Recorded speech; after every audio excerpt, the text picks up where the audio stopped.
मैं doctor Piyush Chatar, MBBS MS surgeon from SMS medical college Jaipur, consultant laparoscopic surgeon. एक बार मैं अपने एडमिनिस्ट्रेटर के चैम्बर में बैठा हुआ था, तभी एक एल्डरली कपल अंदर आया।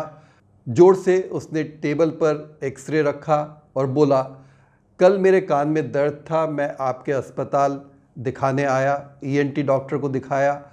उन्होंने मेरे कुछ ब्लड टेस्ट करवाए और उसके साथ ये एक्सरे चेस्ट भी करवाया।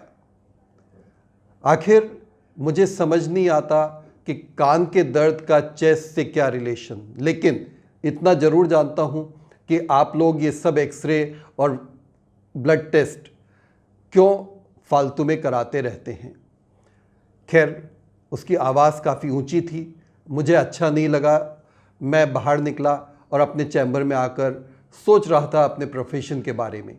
तभी एडमिनिस्ट्रेटर की रिंग मेरे फ़ोन पर बजी। उन्होंने कहा कि डॉक्टर साहब, आज संडे है, आप इस पेशेंट को एक बार देख लीजिए और इन्हें कुछ इमरजेंसी की मेडिसिन से एडवाइस कर दीजिए। मैं बोला, आप इन्हें भिजवा दीजिए। थोड़ी देर में जब कपल मेरे चैम्बर में एंटर हो रहा था तो वहीं गेट से कुछ कुछ बड़बड़ाया जा रहा था। आगे आगे हस्बैंड, पीछे पीछे वाइफ। मैं उनको बोला, मैं आपकी सारी बात नीचे सुन चुका हूँ। मैंने इशारा किया वाइफ को आगे आने का। मैंने कहा, देखिए, आपका ये जो एक्सरे है, इस एक्सरे को आप कह रहे हैं नॉर्मल है। अगर इस एक्सरे में कोई राउंड गांठ होती, एक बड़ी गांठ होती, तो शायद आप बहुत खुश होते। आप शायद मिठाई बांटते कि आपके पैसे वसूल हो गए हैं। आपको ऐसा लगता है कान के दर्द का चेस्ट एक्सरे से क्या संबंध? तो क्या आप डॉक्टर हैं?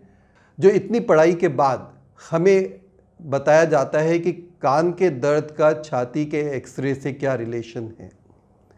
नंबर 1।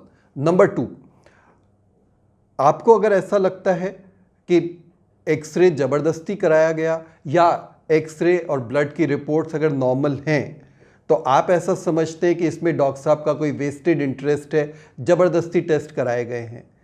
जस्ट इमेजिन करिए, अगर इसमें कोई भी बड़ी बीमारी निकलती है किसी भी इन्वेस्टिगेशन में, क्या तभी आप लोगों के पैसे वसूल होते हैं? ऐसा नहीं होता। और ऐसा क्यों नहीं होता, इसका भी जवाब मैं आपको देता हूं। देश में 1986 के अंदर कंज्यूमर प्रोटेक्शन एक्ट में डॉक्टर्स को इन्वॉल्व किया गया। 1996 में गजट नोटिफिकेशन में इसे मटीरियलाइज कर दिया गया और ये सब कानून बनाए जाते हैं एयर कंडीशन कमरों में बैठकर। और उसके बाद पूरी allopathy science evidence based medicine हो गई है।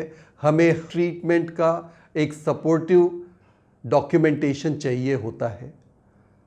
पहले हम लोग क्लिनिकल जजमेंट को यूज़ में लेते हुए काफ़ी पेशेंट्स को ठीक किया करते थे। उसमें कभी कभी रेयरली ऐसा होता था कि कुछ चीज़ें मिस हो जाती थी, लेकिन अधिकांश लोग ठीक होते थे। लेकिन कंज्यूमर प्रोटेक्शन एक्ट में डॉक्टर्स को इन्वॉल्व करने के बाद हमारी मजबूरी है कि हमें डॉक्यूमेंट्री एविडेंस चाहिए कि हमने उसे ये ट्रीटमेंट क्यों दिया। और डॉक्यूमेंट्री एविडेंस किसे कहा जाता है? Documentary evidence is nothing but investigations. और ये इन्वेस्टिगेशंस आज की डेट में चाहे नॉर्मल हो, चाहे वो कुछ डिजीज़ को डिनोट करते हों, हमें कराने होते हैं। यही इस देश की त्रासदी है। इतना सुनने के बाद वो पेशेंट लिटरली पांव छूकर गया। Thank you very much.